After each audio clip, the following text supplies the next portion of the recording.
ಈಗ ಒಂದು ಬಾಣಲೆಯಲ್ಲಿ ಸ್ವಲ್ಪ ಎಣ್ಣೆ ಹಾಕ್ಕೊಂಡಿದ್ದೀನಿ. ಎಣ್ಣೆ ಹಾಕ್ಕೊಂಡು ಇದಕ್ಕೆ ಹೆಚ್ಚಿಟ್ಕೊಂಡು ಎಲ್ಲ ಒಂದು ಈ ಕ್ಯಾಬೇಜನ್ನು ಫಸ್ಟ್ ಕ್ಯಾಬೇಜು ಹುರ್ಕೋಬೇಕು. ಸೊ ಇದನ್ನು ಕ್ಯಾಬೇಜ್ ಇದಕ್ಕೆ ನಾನು ಅಡಾಪ್ಟ್ ಮಾಡ್ಕೊತೀನಿ.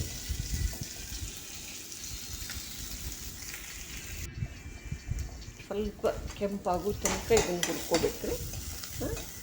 ಆಗುತ್ತೆ ಒಂದೂವರೆ ನಿಮಿಷದಲ್ಲಿ ಸ್ವಲ್ಪ ಹೈ ಫ್ಲೇಮಲ್ಲಿ ಇಟ್ಟು ಹುರಿಬೇಕು. ಸ್ವಲ್ಪ ಹುರಿಯುವಾಗ ಭಾಳ ಓವರ್ ರೋಸ್ಟ್ ಮಾಡಿದರೆ ಟೇಸ್ಟ್ ಸರಿ ಆಗಂಗಿಲ್ಲ, ನೋಡಿ ತಗೊಂಬಿಡ್ಬೇಕಷ್ಟೇ. ಸೊ ಇವಾಗ ಚೆನ್ನಾಗಿ ಫ್ರೈ ಆಗಿದೆ.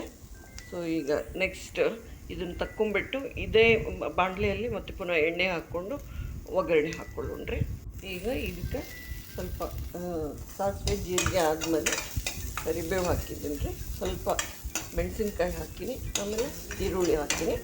ಈರುಳ್ಳಿ ಸ್ವಲ್ಪ ಫ್ರೈ ಆಗಬೇಕು, ಭಾಳ ಓವರ್ ಫ್ರೈ ಬೇಡ, ಮೀಡಿಯಮ್ ಫ್ರೈ ಆದರೆ ಸಾಕು.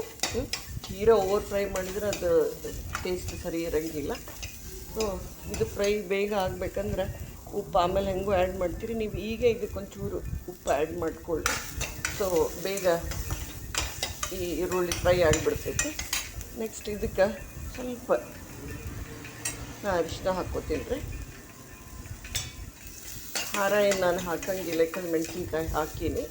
ನೀವು ಹಸಿ ಮೆಣಸು ಹಾಕದೇ ಇರೋರು ನೀವು ಕೆಂಪು ಖಾರ ಕೂಡ ಆ್ಯಡ್ ಮಾಡ್ಕೋಬೋದು.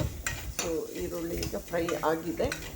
ಇದಕ್ಕೆ ಹಿಂಗೇನೆ ನೀವು ಕ್ಯಾಬೇಜ್ ಆ್ಯಡ್ ಮಾಡಿಕೊಂಡ್ರೂ ಟೇಸ್ಟ್ ಇರ್ತೈತಿ, ಬಟ್ ನಾನು ಟೊಮೆಟೊ ಆ್ಯಡ್ ಮಾಡ್ತಾಯಿದ್ದೀನಿ. ಒಂದು 2 ನಿಮಿಷ ಟೊಮೆಟೊ ಸ್ವಲ್ಪ ಸಾಫ್ಟ್ ಆದರೆ ಸಾಕು, ಅದು ಒಂಥರ ಟೇಸ್ಟ್ ಚೆನ್ನಾಗಿರ್ತೈತಿ. ಆಯಿತು, ಈಗ ನೋಡಿರಿ 2 ನಿಮಿಷ ಎಲ್ಲ ಪಲ್ಯ 3 ನಿಮಿಷನಾಗ ಪಲ್ಯ ಮಾಡ್ಕೋಬೋದು. ಯಾರು ಏನೂ ಮಾಡೋಕ್ಕೆ ಬರದೇ ಇರೋರು ಕೂಡ ಇದನ್ನು ಮಾಡ್ಬೋದು. ಲಾಸ್ಟಿಗೆ ಇದಕ್ಕೊಂದು ಸ್ಪೆಷಲ್ ಇಂಗ್ರೀಡಿಯೆಂಟ್ ಆ್ಯಡ್ ಮಾಡ್ತೀನಿ. ಸೊ ಅದರಿಂದ ಇದ್ರದ್ದು ಟೇಸ್ಟ್ ಜಾಸ್ತಿ ಆಕೈತಿ. ಅದೇನಂತ ಆಮೇಲೆ ಲಾಸ್ಟಿಗೆ ಹೇಳ್ತೀನಿ. ರೆಡಿ ಆಯ್ತು ನೋಡಿರಿ, ಕೇವಲ 3 ನಿಮಿಷದಲ್ಲಿ ಮಾಡ್ಬೋದು. ಭಾಳ ಟೇಸ್ಟಿ ಇರ್ತೈತಿ, ಎಲ್ಲರೂ ಇಷ್ಟಪಟ್ಟು ತಿನ್ನುವಂಥ ಕ್ಯಾಬೇಜ್ ಪಲ್ಯ ರೆಡಿ. ಬರ್ರಿ ನೀವು ಎಲ್ಲರೂ ನನ್ನ ಜೊತೆಗೆ ತಿನ್ನೀರಂತೆ. ಇದ್ರ ಜೊತೆಗೆ ಬಿಸಿ ಬಿಸಿ ಚಪಾತಿ ಮಾಡಿಕೊಡ್ತೀನಿ. ಎಲ್ರಿಗೂ ಮತ್ತೊಮ್ಮೆ ಧನ್ಯವಾದ.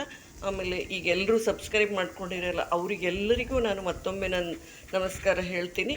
ಪ್ಲೀಸ್ ಅದನ್ನು ನೆಕ್ಸ್ಟ್ ನನ್ನ ವಿಡಿಯೋ ಎಲ್ಲ ನೋಡಿಕೊಂಡು ಶೇರ್ ಮಾಡಿರಿ, ಸಪೋರ್ಟ್ ಮಾಡಿರಿ, ಲೈಕ್ ಮಾಡಿರಿ. ನಿಮ್ಮ ಒಂದು ಲೈಕ್ ನನಗೆ ಇನ್ನೂ ಒಂದು ಹೆಚ್ಚಿನ ವಿಡಿಯೋ ಮಾಡಲು ಒಂದು ಪ್ರೋತ್ಸಾಹ ಕೊಡ್ತೈತಿ. ಎಲ್ರಿಗೂ ಮತ್ತೊಮ್ಮೆ ನನ್ನ ಹೃದಯಪೂರ್ವಕ ನಮಸ್ಕಾರಗಳು. Thank you. ಇದಕ್ಕೆ ಒಂದು 2 ಚಮಚೆ ಶೇಂಗಾ ಪುಡಿ ಮಾಡಿ ಇಟ್ಕೊಂಡಿರ್ತೈತಲ್ಲ, ಅದನ್ನು ನೀವು ಆ್ಯಡಪ್ ಮಾಡಿಕೊಂಡ್ರೆ ಭಾಳ ಟೇಸ್ಟಿಯಾಗಿರ್ತೈತಿ ಇದು ಪಲ್ಯ. ಆಮೇಲೆ ಇದಕ್ಕೆ ಈಗ ಜಸ್ಟ್ ನಾನು ಕೊತ್ತಂಬರಿ ಆ್ಯಡ್ ಮಾಡ್ಕೊಂಡ್ಬಿಟ್ರೆ ಕ್ಯಾಬೇಜ್ ಪಲ್ಯ ರೆಡಿ.